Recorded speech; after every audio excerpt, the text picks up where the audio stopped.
வாழ்வில் வைரத்தை தொலைக்காமல் வாழ்க்கையே தொலைத்துவிட்டு சிறைச்சாலையில் தேடும் ஒரு சிறைவாசியின் கடிதம். சிறை, இந்த வார்த்தை பல பேருக்கு பகை.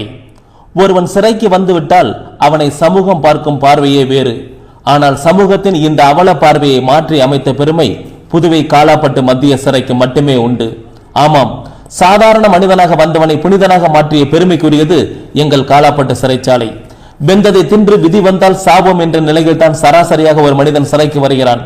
உன் வாழ்க்கை வறண்டு போகவில்லை, இருண்டு போகவில்லை, ஏன் சிறையை பார்த்து மிரள்கிறாய் என்று எங்கள் சிறை அதிகாரிகளை, சிறைவாசிகளை சீர்திருத்தம் செய்து தன்னார்வ தொண்டு நிறுவனங்கள் மூலமாக 2.5 ஏக்கர் நிலப்பரப்பில் விவசாய நிலங்களை தயார் செய்ய வைத்தனர்.